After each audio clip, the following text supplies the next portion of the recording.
Okay, guys, sorry I couldn't be there again. Home with a sick kid again. That's all right.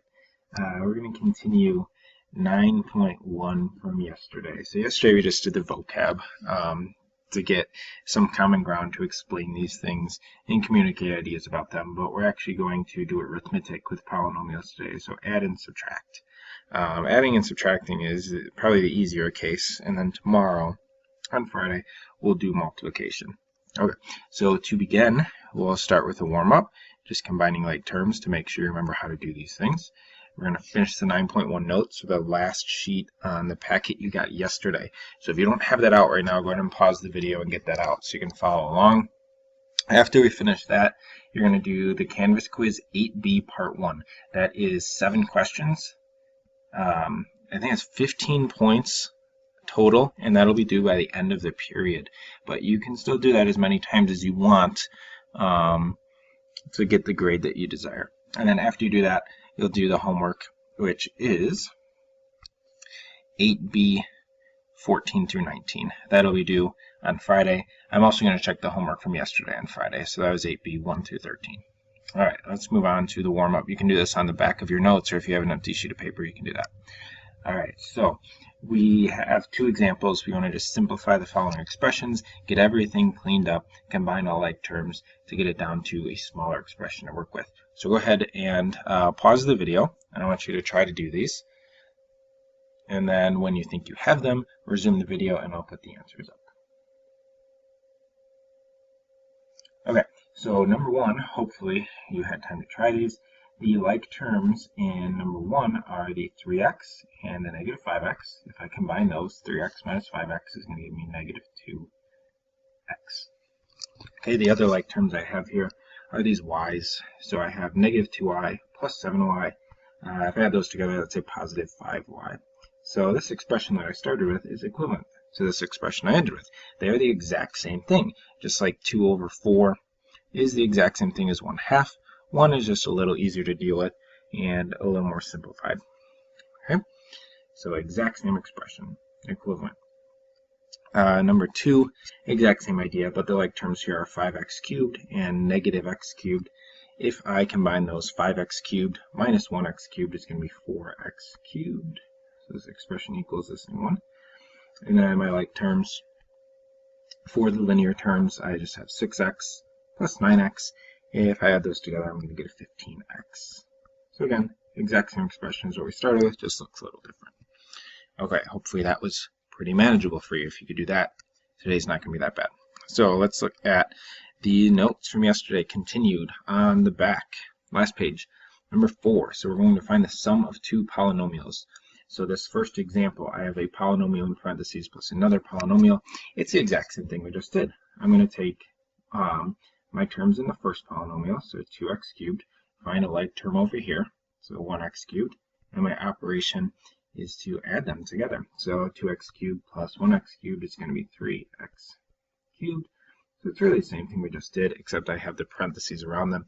That really is not going to make a difference here for addition, though. So you could actually get rid of those parentheses here. It's not make any difference. Okay, then I have my x squareds, negative 5x squared, negative 5x squared plus 2x squared is going to be a negative 3x squared. Okay, and then if I look at my linear term, I just have a single x here, but I don't have an x to combine it with in the next polynomial, so it's just as simple as copying that x down. That just stays how it is. And then the same thing over here, I don't have anything to combine with this constant, so that just stays. So I just copy that down. Okay, why don't you guys pause and try B?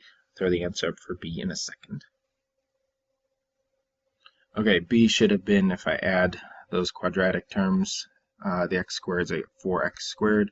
Add the linear terms, I get 5x. Add the constants, I get 4. Okay, pretty straightforward, hopefully. All right, let's look at how you subtract. So subtracting, I can kind of do the same way. I'll show you 2 ways to think about this. I can take the exact same approach. So 4n squared in negative 2n squared, but now you got to keep in mind that I'm subtracting these. So when I do 4n squared minus negative 2n squared, that minus negative 2n squared is going to turn to a plus. So 4n squared minus negative 2n squared is a 6n squared. If I look at my next term, there's a 5 there, but I want to do this in standard form, so we'll do my end of the first next. There's nothing to combine with that. So essentially it's nothing minus 2n, so negative 2n. And then my constants at the end, I have 5 minus negative 4, so that would be a positive 9. Okay, I'm going to erase that all and show you kind of a different way to think about that you might prefer. So let me get rid of that. Okay. What you can do, if this is easier, if I see that minus in the middle, I can just distribute that negative to everything in the parentheses that follows it. So this first polynomial, the 4n squared plus 5, has nothing to do with that negative. I can just copy that down. I actually don't even need the parentheses there. Okay, once I distribute the negative into the second term, it's just going to change the sign of everything that follows. So negative 1 times negative 2n squared is a positive 2n squared. Negative 1 times 2n is a negative 2n. Then negative 1 times negative 4 is a plus 4. So once I've done that, now I can just go through, add all my like terms like we did before. So 6n squared, my negative 2n is just going to stay. Negative 2n, I'll put that next. And then at the end I have 5 plus 4, so I have plus 9. It's the exact same answer we got, doing it the other way. Whatever's more comfortable to you. Okay, part B. Pause, try that. I'll come back and give you the answer. Okay, B should have been, I have a single x squared, then I have a negative 2x, and then I have a 13, a positive 13 on the end. Okay, let's look at the last example here, the word problem. So it gives me a model here, the n polynomial. If I input the year, or the year since 1995, I should say, it'll tell me how many people attended National League games that year. Same thing for A, but it's going to tell me how many people attended American League games. But the question is, how many people attended MLB games in total in 2001? So what we're going to have to do is add these two polynomials together, and I can do this vertically. I can just add these t squareds, they're already aligned, add the t's, add the constants. So that's fine, that's another way to do it. So the total, National League plus the American League polynomial, is just going to have me add those t squared terms together. So negative 488 t squared plus negative 318 t squared is going to be a negative 806 t squared. Add the linear terms together, so 5430 plus 3040 is going to be 8470. 8470 t still. And then the constant terms on the end, add those, and I'm going to get 8,300. Just a constant, no variable. Okay. But then the question was, what is the attendance in 2001? So I care about 2001, but it's years since 1995, so I have to look at how many years it's been since then. It has been 6 years.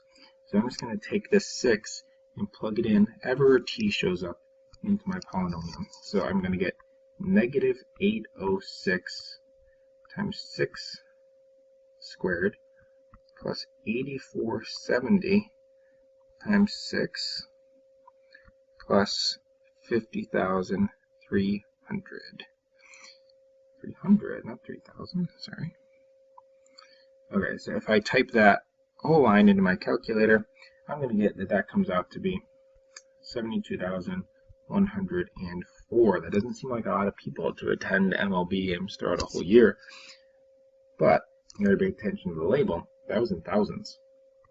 So really, it's 72,104,000 people. So really, I have to add 3 zeros on the end of that. So in reality, the number of people was 72,104,000. That seems a little more accurate. Okay. An alternative way that I could have done that, I could have plugged 6 in to each of these polynomials separately without adding them together. I'd get a number for each of those when I plug 6 in, and then I can add those two totals together. It should give me the same answer. I encourage you to go ahead and try that and see that that's true. All right, what we are going to do now to finish up You are going to work on Canvas Quiz Target 8B Part 1. Again, that is due by the end of class. 15 points. Make sure you get that done. You should have more than enough time to do that, I would think. I would think that that should take you at most 20-25 minutes at most. And then you'll have the rest of the time to work on the homework, which is Digi 8B, 14 through 19. Very similar to the problems we just did, just adding and subtracting polynomials together. Okay, we will review that tomorrow at the beginning of class, make sure you got it, and then finally move on to multiplying polynomials, which will be a little more useful to us in the future, especially when we factor, so that'll be a big one. All right, have a good day, and I will see you guys tomorrow.